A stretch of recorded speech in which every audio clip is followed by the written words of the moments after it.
प्यारे बच्चों, आज हम यूरोप में राष्ट्रवाद के तहत जर्मनी और इटली का निर्माण किस प्रकार हुआ इसका अध्ययन करेंगे। और इसमें सबसे पहले क्या जर्मनी में सेना राष्ट्र का निर्माण कर सकती है, इसे हम देखेंगे।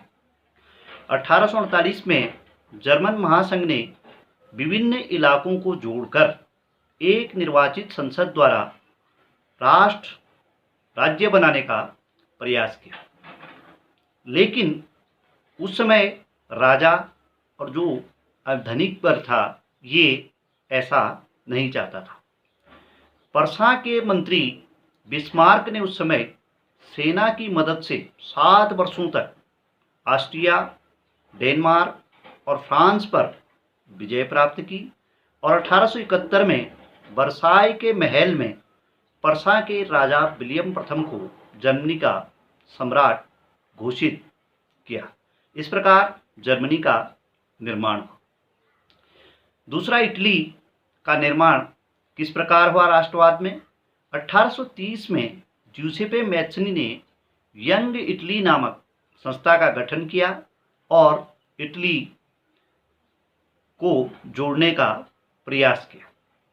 सार्डिनिया पीडमॉन्ट के शासक विक्टर इमैनुअल द्वितीय के जो मंत्री थे काबूर, इन्होंने 1859 में ऑस्ट्रिया की सेना को हराया और बाद में गैरिबाल्डी के नेतृत्व में 1860 में दक्षिणी इटली व सिसिलियों के राज्य को मिलाकर पुनः 1861 में विक्टर इमैनुअल द्वितीय को इटली का राजा बनाया और इस प्रकार जर्मनी और इटली दोनों स्थानों पर जनता के सामान्य वर्ग, किसान, उदारवादी लोगों ने सेना का साथ दिया और जर्मनी और इटली का राष्ट्रीय भावनाओं के तहत, राष्ट्रवाद के तहत गठन हुआ। ब्रिटेन की कहानी थोड़ी अजीब है यूरोप में, क्योंकि ब्रिटेन में कोई ज़्यादा संघर्ष नहीं हुआ। 1688 से पहले ये माना जाता था कि ब्रिटेन में नरजातीय लोग रहते हैं। नरजातीय बोल्ड में आने वाला प्रश्न है और इससे तात्पर्य है कि एक साझा नस्ली जनजाति जिसे कोई समुदाय अपनी पहचान मानता है। 1688 में ब्रिटेन में क्रांति हुई, राजतंत्र की ताकत छीन ली गई। 1707 में इंग्लैंड व स्कॉटलैंड के बीच एक्ट ऑफ यूनियन से United kingdom of great Britain का गठन हुआ। इंग्लैंड में कैथोलिक और प्रोटेस्टेंट दोनों धर्मों को मानने वाले लोग थे, तो स्कॉटलैंड और अब थोड़ी देर में आयरलैंड को भी इसमें जोड़ा जाएगा, जो जिस धर्म के व्यक्ति ज़्यादा होते थे उनकी सरकार होती थी और कई बार जब विद्रोह होता था तो ब्रिटिश सरकार इस विद्रोह को कुचल देती थी। 1801 में आयरलैंड को भी ब्रिटेन में मिला दिया गया और ब्रिटेन में विभिन्न प्रकार के राष्ट्रीय प्रतीक में सबसे पहले झंडा यूनियन जैक के नाम से इसे जाना जाता है। राष्ट्रीय गान ब्रिटेन का God save our noble king इसे बनाया गया।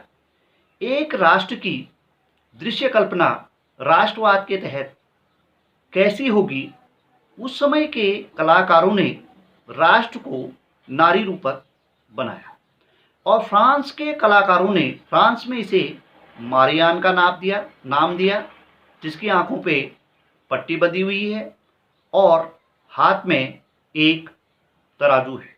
और स्वतंत्रता के बाद शहर के बड़े बड़े चौराहों पर इसकी मूर्तियां लगाई गई। जर्मनी में जर्मेनिया नाम से नारी स्वरूपक नाम इसे दिया गया और बलूत वृक्ष के पत्तों का मुकुट पहनते हुए इसे दिखाया गया और जर्मनी में बलूत वीरता का एक प्रतीक माना जाता है।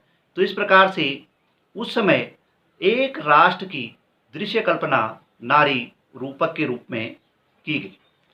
राष्ट्रवाद और साम्राज्यवाद, सारे यूरोपीय शक्तियां दूसरे देशों पर कब्जा करके अपने साम्राज्य का विस्तार कर रही थी, तो किसी दूसरे राष्ट्र पर विजय प्राप्त कर अपना शासन चलाना साम्राज्यवाद कहलाता है। लेकिन इसी के तहत, रोमानीवाद के तहत, उदारवाद के तहत यूरोप के सारे राष्ट्र आज़ाद होना चाहते थे और इनमें उनकी बोली, भाषा, संस्कृति आदि बहुत सारी चीज़ों ने अपना योगदान दिया।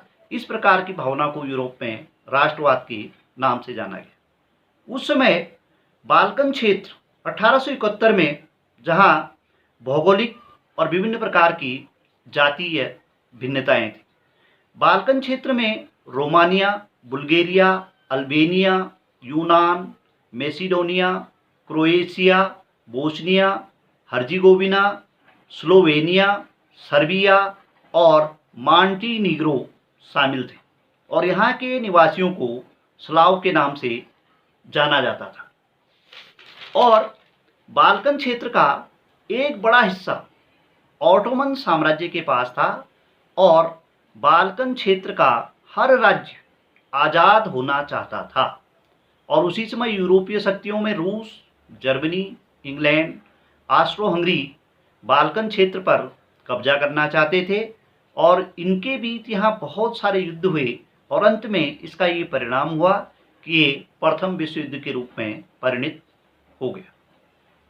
प्यारे छात्रों, इस प्रकार से यूरोप में राष्ट्रवाद कैसे विकसित हुआ, कैसे विभिन्न देश आज़ाद हुए, ये पाठ आज यहाँ समाप्त होता है। इसका संपूर्ण गृह कार्य आपको कल दिया जाएगा। धन्यवाद।